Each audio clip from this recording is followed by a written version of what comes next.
Welcome to Wisdom for the Present, where we take ancient truth and bring it into clear, modern understanding.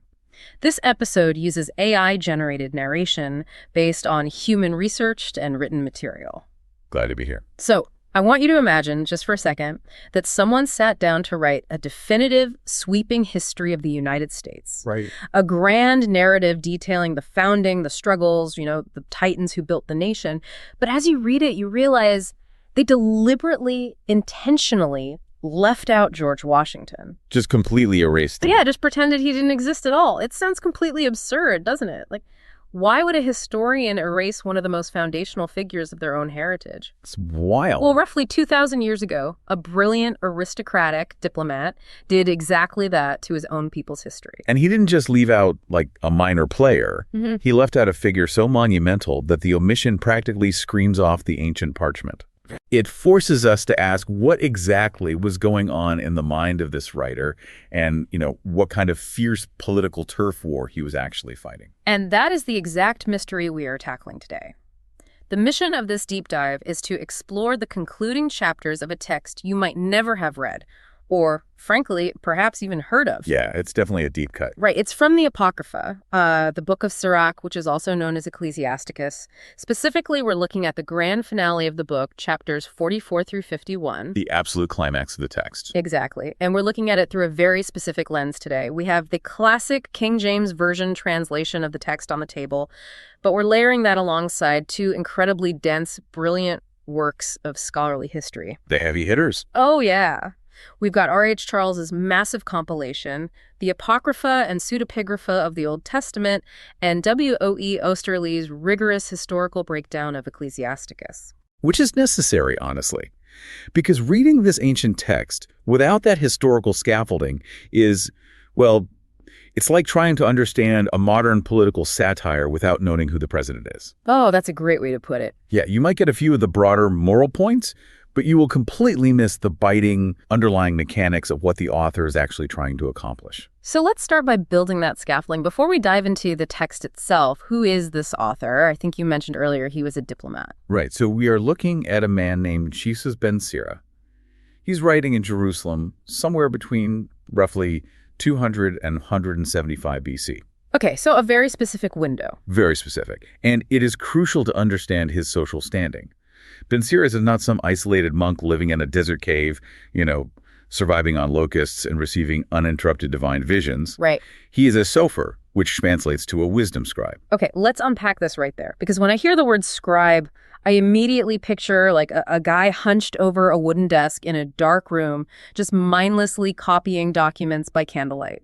Yeah, I wouldn't frame it quite like that. That's a very medieval monastic image, and it really doesn't fit Ben-Sira's reality at all. Really? No, in the ancient Near East, especially in Jerusalem during this particular period, a sofer was essentially part of the intellectual and political aristocracy. Oh, wow. So he's high status. Extremely high status. He is a highly cultured, widely traveled diplomat. He runs an academy. He advises actual leaders. Wow, okay. In his own autobiographical notes, he mentions that he has, quote, tried both good and evil things among men. So he's been around the block. Exactly.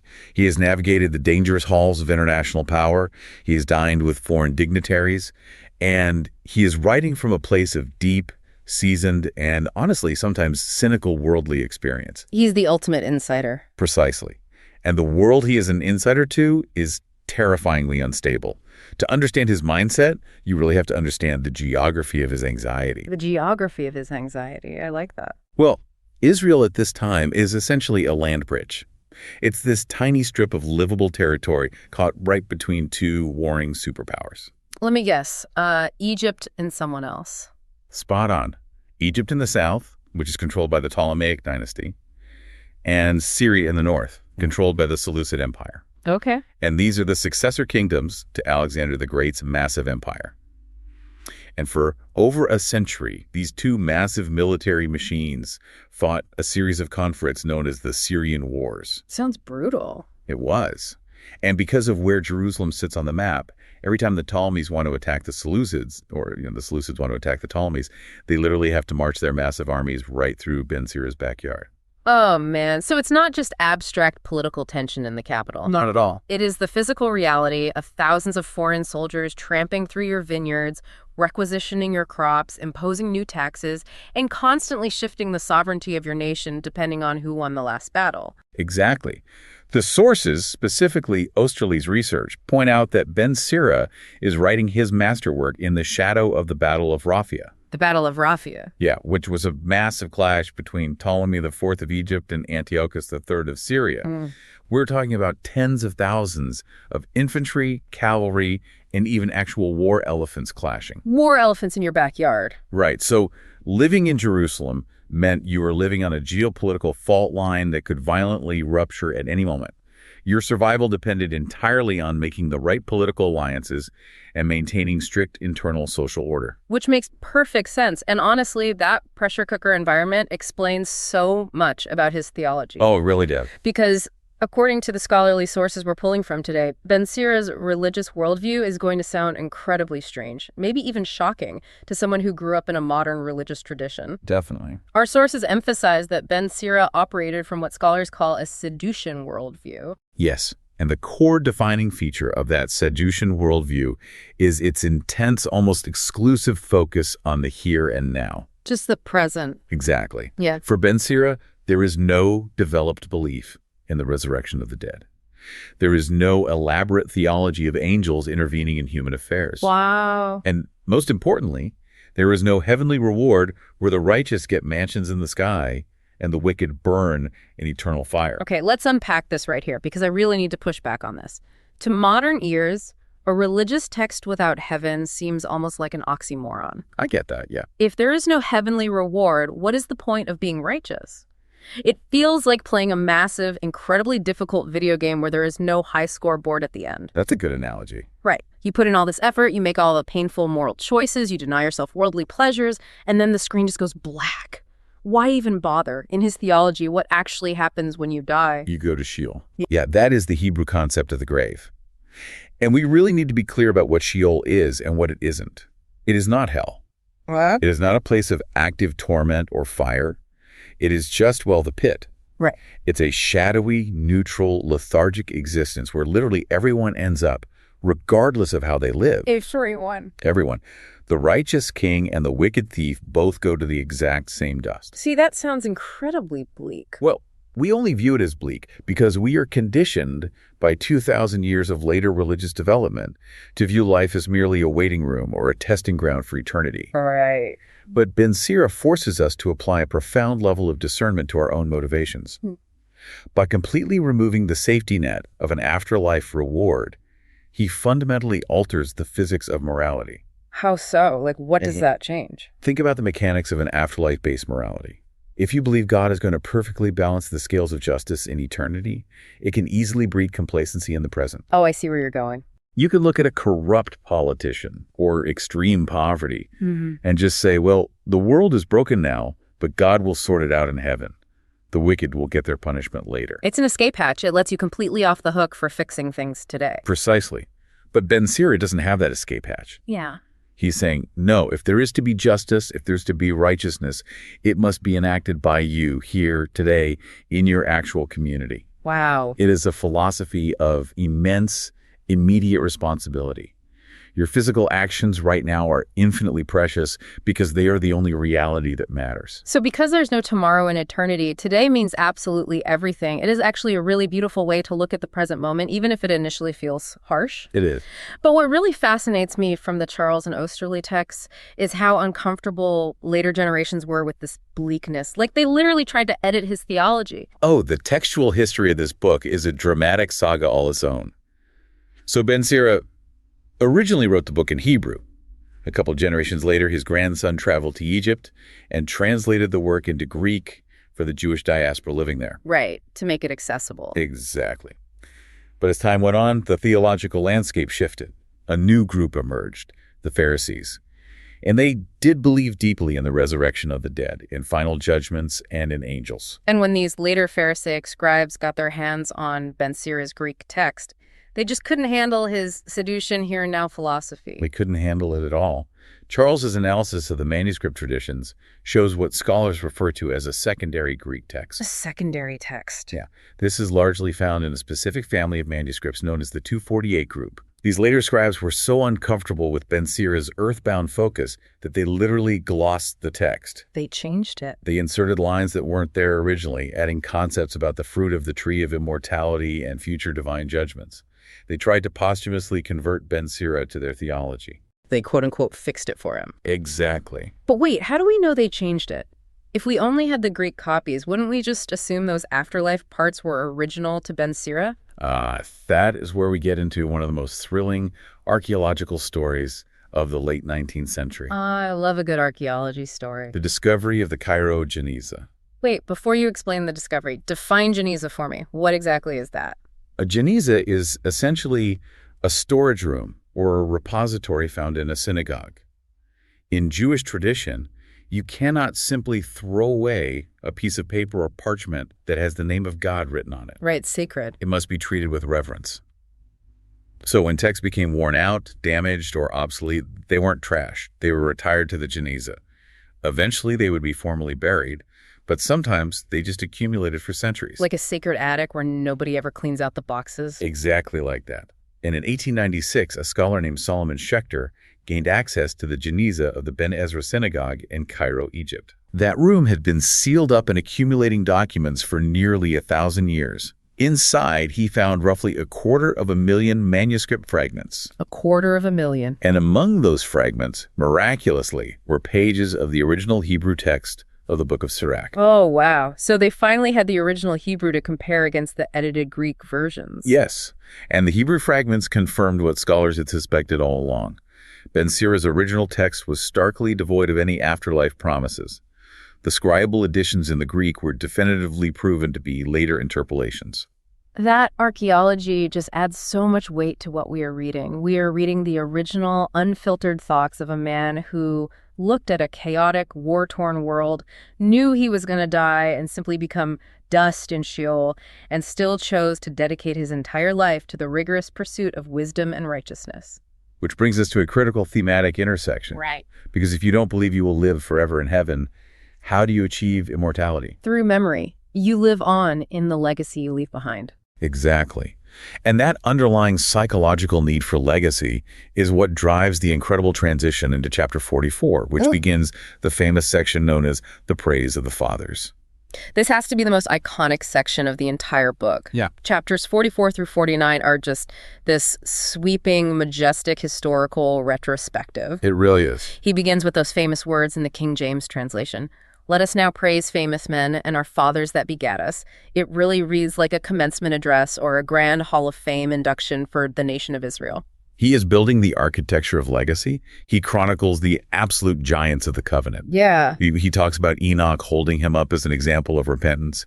He praises Noah, who was found perfect in the time of wrath and served as the physical remnant of humanity. The big names. The biggest. He elevates Abraham, whose seed was multiplied as the dust of the earth. He lists leaders giving counsel, composers of musical tunes, and rich men living peaceably in their habitations. It's a literal roll call of greatness. He's saying, look at these monumental figures. This is what immortality looks like. Their names have survived the centuries. Right. But then he does something brilliant. If you read closely in chapter 44, specifically verse 9, there is a pivot that completely flips the script on what legacy actually means. This is a stunning shift. After listing all these globally famous historical titans, Ben-Sira says, and some there be which have no memorial, who are perished as though they had never been, but these were merciful men whose righteousness hath not been forgotten. That pivot is the transformative insight of this entire section. He builds up this massive, glittering Hall of Fame, and then he essentially says, oh, and by the way, the most important wing in this Hall of Fame is completely empty of plaques. Yeah, no names at all. He is honoring the unsung heroes, the invisible people whose names are utterly lost to history, but whose seed standeth fast. To really appreciate how radical this is, we have to pull in some comparative insight here. Yeah. We need to contrast this Jewish wisdom with the Hellenistic ideals that were dominating the Mediterranean world at the exact time Ben-Sira was writing. Because they were surrounded by Greek culture. Constantly. Remember, The Greeks, the Ptolemies, and Seleucids weren't just conquering Israel militarily, they were trying to conquer it culturally. So what does that mean, practically? What was the Greek ideal of legacy? Think of the Homeric epics. Think of the Iliad. The Greeks sought immortality through kleos, which means individual battlefield glory. Okay, kleos. Think of Achilles. Achilles is given an explicit choice by the gods. He can live a long, peaceful, happy life surrounded by family, but his name will be forgotten forever. Right. Or he can choose a short, incredibly violent life, die young on the battlefield of Troy, but his name will be sung by bards forever. And he chooses the glory. Achilles chooses the short, violent life. Immortality to the Greek mind was ego-driven fame. It was your individual name carved into marble or sung in an epic poem. Achilles wanted his name trending for eternity. He didn't care about his community. He cared about his brand. That's a very modern way to phrase it, but it's entirely accurate. But Ben-Sira, writing in defiance of this encroaching Greek culture, completely redefines immortality. Yeah. For the Jewish sage, immortality is not achieved by your individual name surviving. It is achieved through community memory, through covenantal faithfulness, and through the quiet act of raising good children. That's beautiful. Your legacy is the enduring impact of your righteousness, even if your actual historical name is entirely forgotten. That is such a powerful modern translation for us right now, because we are living in a culture that is far more Greek than it is Ben-Sira. Oh, without a doubt. We are a 21st century society completely obsessed with digital footprints. We want to go viral. We want our 15 minutes of fame. We crave it. We literally have metrics for how remembered we are, follower counts, likes, retweets, Wikipedia pages. We equate visibility with value. If you aren't perceived, do you even matter? We have commodified legacy. We really have. But Ben-Sira is challenging you, the listener, directly. He is saying that true, enduring legacy is usually incredibly quiet. It is completely unmemorialized by the algorithm, yet it shapes generations. The unseen foundation. Right. The invisible scaffolding of any functioning society is built by those unmemorialized people. So the practical reflection for you, the listener here, is deeply personal. You have to ask yourself, who are the unmemorialized people who shaped your life? It's a great question. It's probably not a famous politician or a celebrity. It's the grandparent who quietly worked a brutal blue-collar job so their kids could have a stable home. It's the teacher who stayed an hour late after school just to help you understand a concept that was making you feel stupid. Yeah, exactly. Their names will absolutely never be in the history books, but as Ben-Sira says, their righteousness hath not been forgotten because it physically lives inside of you. You are their monument. And that leads to the specific practice we can extract from this wisdom. It requires a shift in our daily focus. What kind of shift? We must focus our efforts on being a merciful person whose character remains, rather than exhausting ourselves chasing a fleeting memorial. Stop trying to build a monument to yourself and start planting trees you will never sit under. That is the highest ideal of the wisdom tradition. However, as we continue through this grand historical roll call in the subsequent chapters, we hit a section that requires a great deal of critical discernment. Here we go. Because while Ben-Sira is praising these historical figures, we have to recognize that his historical memory is not entirely objective. In fact, it is deeply structurally biased. This is the George Washington omission I teased at the very beginning of the show. History is always curated by its authors, and Ben-Sira has a very clear, very specific agenda. He absolutely does. The scholarly sources, particularly Charles, point out exactly how he views worship and history, and the man absolutely loves the temple cultus. Well, let's define temple cultus real quick so we don't confuse anyone. Good idea. We are talking about a cult in the modern pejorative sense of a brainwashed fringe group. In historical and theological terms, cultus simply refers to the formalized system of religious worship. Okay. Specifically the rituals, the sacrifices, the priesthood, and the physical operations of the temple in Jerusalem. And Ben-Sira is obsessed with it. When he writes about Moses, who is arguably the foundational figure of the Jewish law, he gives him some praise. A fair amount, sure. But then he immediately pivots to Aaron, Moses' brother and the first high priest, and he elevates Aaron way over Moses in his description. This is very noticeable. He spends an extraordinary amount of time obsessively detailing the breathtaking splendor of the high priest's garments, talking about the crown of pure gold, the breastplate, the bells, the majesty most glorious. His bias toward the priesthood and the visual majesty of the ritual is palpable. You see it again when he praises King David. Right. He certainly acknowledges David as a warrior and a king, Yeah. but he primarily praises David as the founder of the temple music and the psalmody. Not the giant slayer, the musician. Exactly.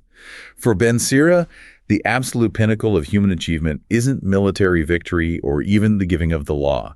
It is the perfectly executed, aesthetically beautiful ritual of the temple, culminating in his contemporary, Simon the high priest, whom he lavishes endless praise upon in chapter 50. But praising the temple isn't the controversial part. No. The shocking part isn't who he praises, it is who he completely erases.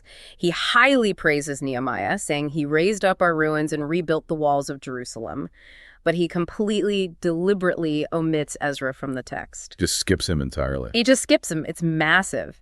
For context, Ezra is the scribe who led the exiles back from Babylon. He is the one who brought the Torah back to the people, reading it publicly in the square, essentially refounding the religion around the study of the book rather than just the sacrifices of the temple. He's a giant of the faith. Leaving Ezra out of Jewish history is mind-boggling. So why does he do it? Was it just an oversight, or was there actual animosity there?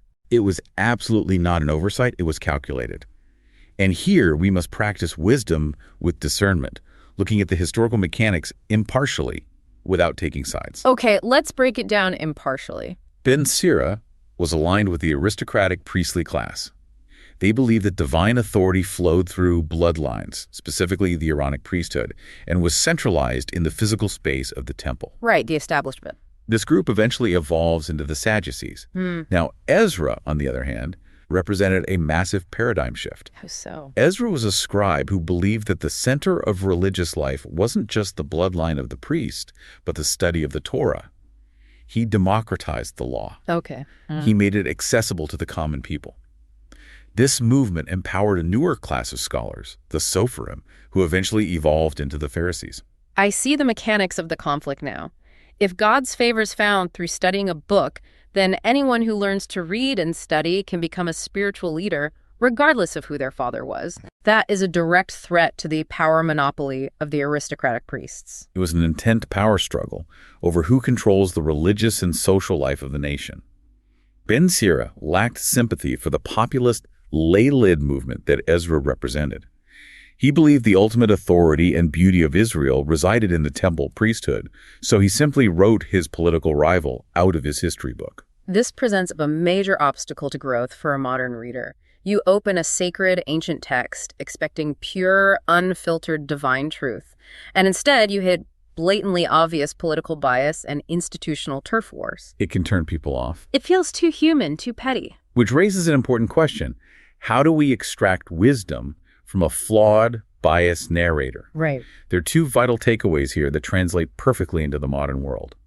First, Ben-Sira's deep love for the temple reminds us that ritual and institutional memory hold a community together. What do you mean by that specifically? Well, we live in a highly individualized age where people often say, I'm spiritual but not religious, meaning they reject institutions in favor of private belief. Yeah, that's very common. But Ben-Sira understood that shared physical spaces, the sensory experience of incense and music, the rhythm of a liturgical calendar, these things matter mechanically. They bind a fractured, anxious people into a cohesive unit. You need the physical scaffolding of ritual to hold a community up when external pressures like the Seleucid Empire are trying to crush it. That makes a lot of sense. You can't survive a war with just private individual thoughts. You need a shared, unified culture. The second takeaway is about media literacy and historical discernment. Recognizing Ben-Sira's bias against Ezra doesn't destroy the book's value. It actually makes it richer. How so? It reminds us that overarching truths are always delivered through the messy, biased vessels of human beings. We must read all texts, ancient and modern, with a critical eye toward the author's human biases. So you don't just blindly accept the narrative? Exactly. You can acknowledge the political agenda of the writer, understand the turf wars of the time, and still extract profound wisdom underneath. We aren't picking sides between Ezra and Ben-Sira. We are observing how history is made. You don't have to throw the baby out with the bathwater just because you realize the author had a political agenda. You just have to read with your eyes wide open. Very well said. And speaking of keeping our eyes open, we really need to brace ourselves for the transition into chapters 50 and 51. Because if leaving Ezra out was a passive-aggressive political move, what Ben-Sira says next is aggressive. Oh, absolutely. The text gets intensely human and, frankly, very uncomfortable. Yes.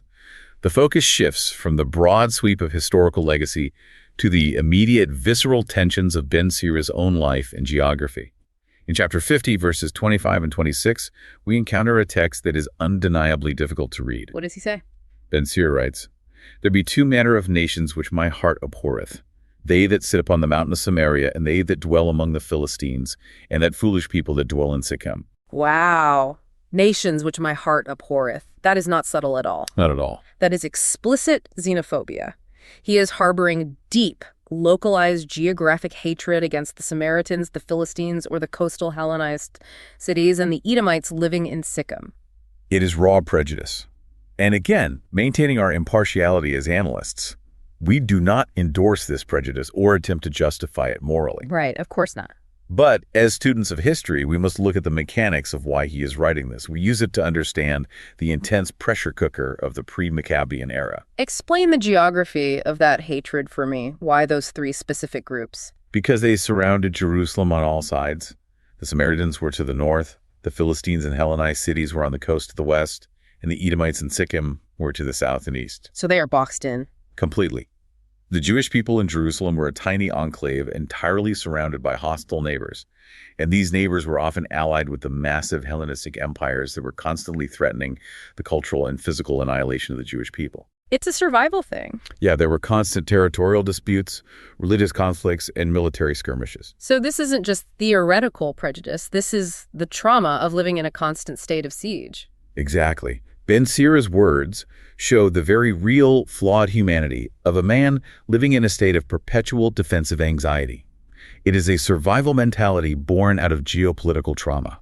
And what makes this so compelling textually is how this macro geopolitical conflict perfectly mirrors his micro personal conflict. Yes, the transition is fascinating. As we move into chapter 51, the final chapter of the book, Ben-Sira shifts to a direct autobiography.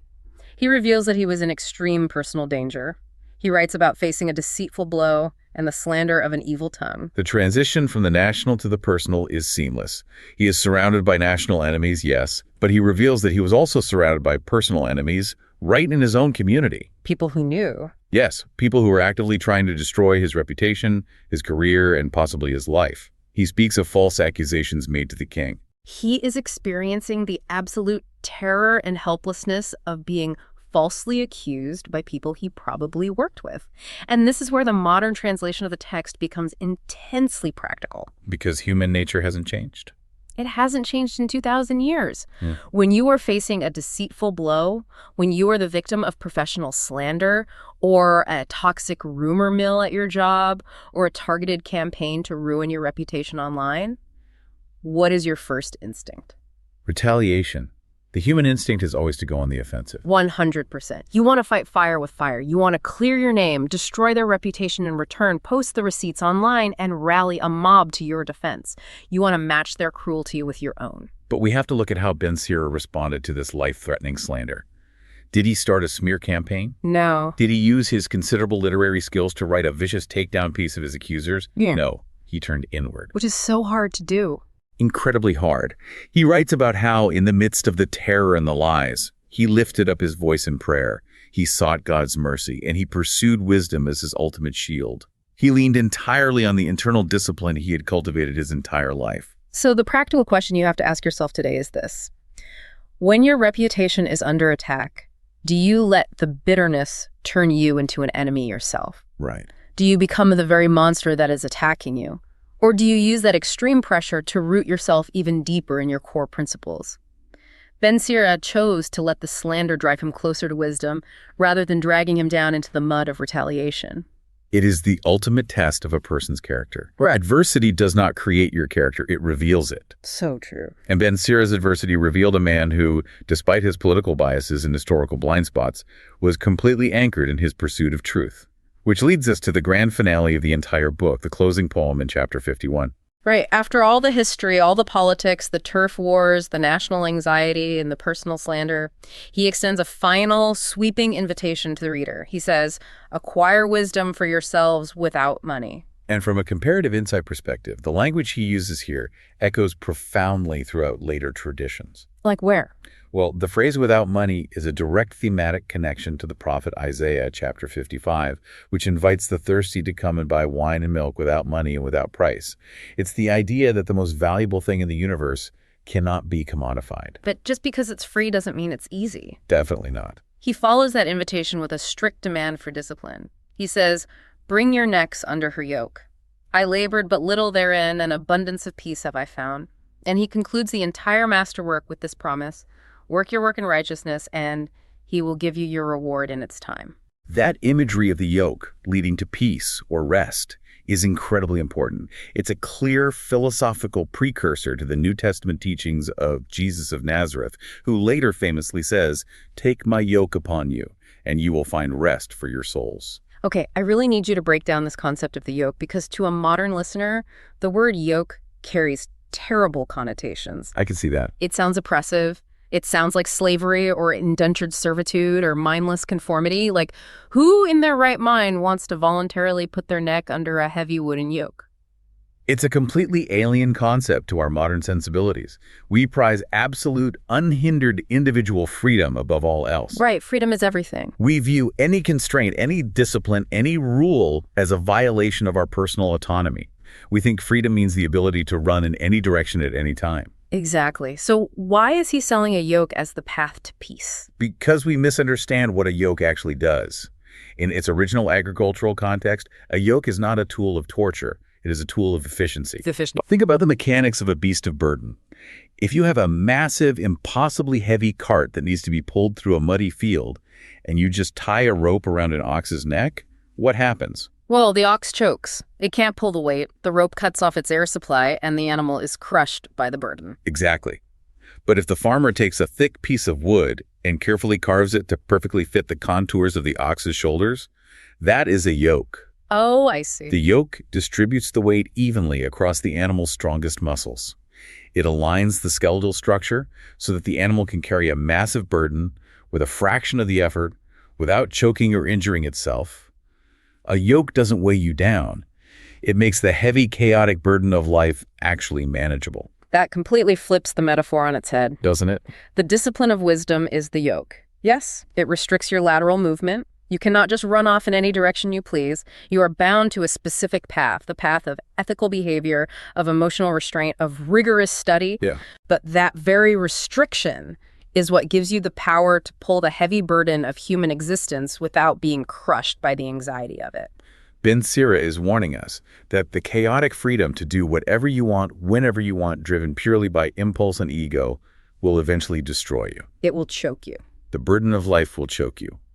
But the custom-fitted, disciplined yoke of wisdom leads to what he calls an abundance of peace. Which translates so perfectly into our current cultural moment. We live in an information age that is drowning in data, but completely desperately starved of wisdom. Absolutely starved. And because we are choking under the burden of modern anxiety, we try to buy our way to peace. We pay for expensive life hacks. We buy $1,000 wellness retreats. We subscribe to countless productivity apps. Right. We look for any shortcut or paid guru to alleviate the stress of our life. But Ben-Sira, an aristocrat sitting in the political crossfire of Jerusalem in 200 BC, having survived war, political turf battles, and personal destruction, looks at us and reminds us that true wisdom is entirely free. It costs nothing.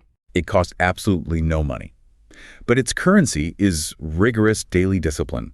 You cannot buy it, but you must work for it. Work your work in righteousness, and he will give you your reward in its time. That feels like a call to radical, patient presence. It is a complete surrender of the ego.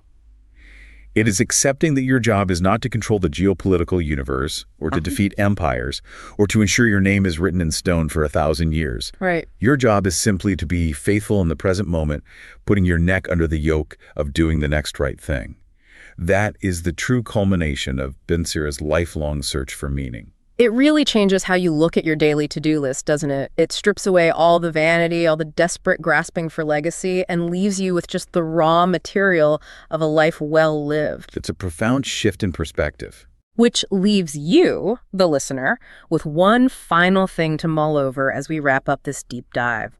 Think back to that empty wing in the Hall of Fame we discussed earlier. If someone were to write a chapter 44 about your life, long after you were gone, who are the quiet, unmemorialized people you would want them to praise?